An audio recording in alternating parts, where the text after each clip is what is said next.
What is up, everybody? Boost Town Juby here, coming at you, and today we got the Pontiac. Gonna do a little bog stuff, maybe. It's been raining, so chances of submarining are probably high. I haven't seen it. So, what do? So, we finally got rid of this thing. This god-awful junk thing. Wow. Already got the shakes. Son of a bitch. Anyway, it's a little cold out here, that's why. So, out with the manual box and in with the power box. It feels a lot better now. And, yeah. So, we're gonna take it out, see how it does. It was giving me a little bit of idling shit. But that might be because now it has a power steering pump, so it's like kind of got to work a little harder. I might have to turn the idle up slightly. Transmission still leaks out of every hole like a proper whore. That thing's gonna have to get fixed up someday, but today is not that day. So, what else we got? Nothing much. I don't know if I showed you the carpet I swapped out. Red Carmine, brand new. Pretty good. It's all the way. We got an extinguisher because you never know. But this thing seems pretty good, so there's not really anything in here to burn anyway. Like, what's gonna burn? There ain't nothing down that way. Anyway, so let's I suppose let's go for it. I'm gonna set you guys up on the container again. I'll try and get a little bit more angle towards the far bank. We'll see how that looks. And yeah, try out this power steering because it feels a lot, like comparing it, you turn like this and it's 90 degrees. Now with that god-awful thing, it's like trying to steer a fucking cruise ship. Like, oh my god, just to get back under it, it's terrifying. So, high power, circle track cars, nah. I'd go power steering or some sort of hydraulic assist or even a rack and pinion. I was considering that on this, a rack and pinion, but this is fine. The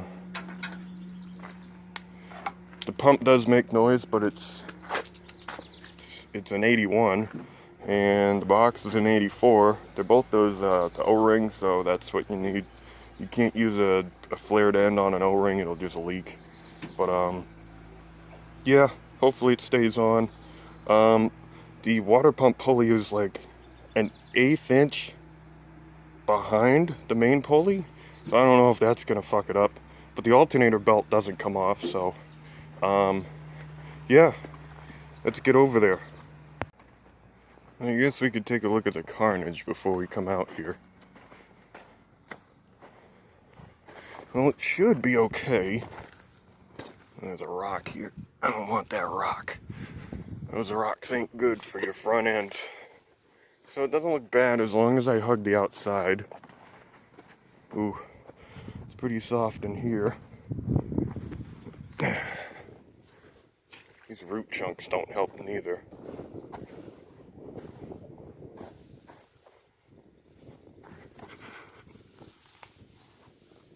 I don't like doing this one-handed.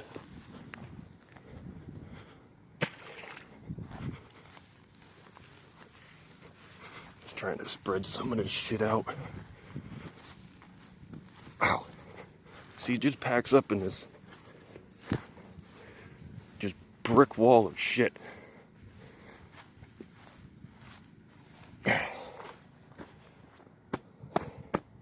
Eh.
think we fucked that motor up. She's a little clackety. I think that's it for today for her. That was a pretty good rip. I gotta change the oil. I hope I didn't fuck it up.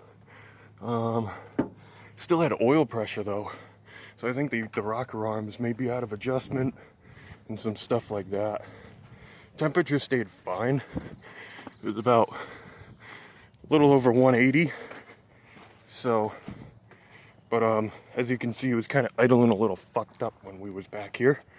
I know you could hear that. So something's up. And there's a mystery oily fluid in the radiator support. So I might have fucked up the oil cooler or the power steering. I didn't zip tie this hose, so now it's broken off. So, but it had pretty decent power steering. Oh, that's lower than fuck. It felt real good on the power steering, so I like that. Hopefully that tip-in was on camera, because I just kept my foot fucking pegged. And then I heard a bunch of valve train noise, and I'm like, yeah, that's it. We don't have no rev limiter. All we got is valve float. And this is a cheater race engine.